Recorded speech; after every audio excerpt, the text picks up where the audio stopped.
Exhibition society యొక్క ప్రత్యేకతని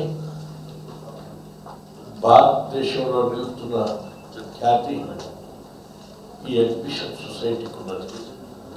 ఆ క్రమంలోనే 2014వ సంవత్సరం 74వ ఎగ్జిబిషన్ సొసైటీ ప్రారంభం రేపు 5 గంటలకు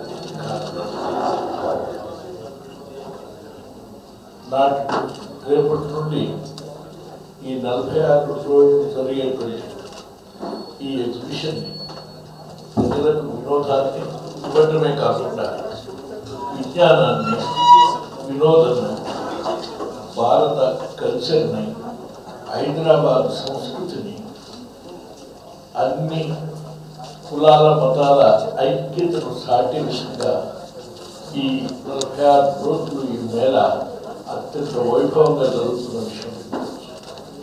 అందుకు అవసరమైనటువంటి సౌకర్యాలని, కట్టుబాట్లని, రక్షణని ఏర్పాటు చేస్తూ మా ఎగ్జిబిషన్ సొసైటీ సభ్యులందరి యొక్క సజెషన్, సూచనలతో సహకారంతో అందరూ ఈ కలిసి ఎప్పటికప్పుడు సమీక్షించుకుంటూ కార్యవర్గం ఈ కార్యక్రమాన్ని నిర్విఘ్నంగా కొనసాగుతుంది.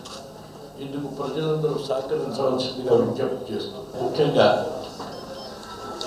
రేపటి ప్రతిసారి ఎవరో ఒక ప్రముఖుల చేత ఈ ఎగ్జిబిషన్ సొసైటీని ప్రారంభోత్సవం చేసేటువంటి క్రమంలో నేను అధ్యక్షుడిగా, ముఖ్యమంత్రి గారు కానీ ఇతరులు కానీ అనేక సార్లు చేస్తున్నాం.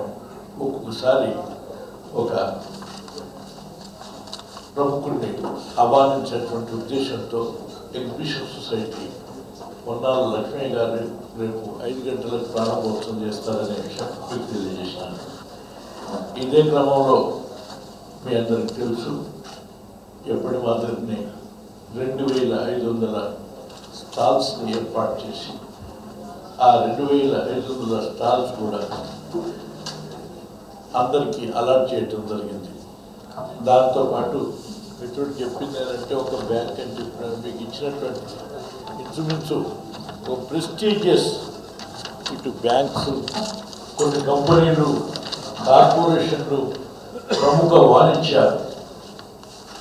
కార్యక్రమాలు జరిపేటువంటి సంస్థలు ఇందులో సుమారు 21 పాల్గొన్నాయి అనేటువంటి విషయాన్ని మీకు తెలియపరచడానికి సొసైటీ అవకాశం కల్పిస్తుంది. దానితో ఇక్కడ ఇతర అన్ని ఎక్విప్మెంట్స్ని, హెల్త్కి సంబంధించినటువంటి సకల సౌకర్యాలు ఇక్కడ ఉండటంతో పాటు ఎవరికైనా ప్రమాదం వాటిల్లినా లేక ఏదైనా ఇబ్బంది వచ్చినా వెంటనే నిమిషాలపైన చికిత్స ఏర్పాటు చేయడానికి అవసరమైనటువంటి మన కామినేని హాస్పిటల్ వారు ఇక్కడ ఎప్పుడు మాత్రం నిర్వహిస్తున్నారు.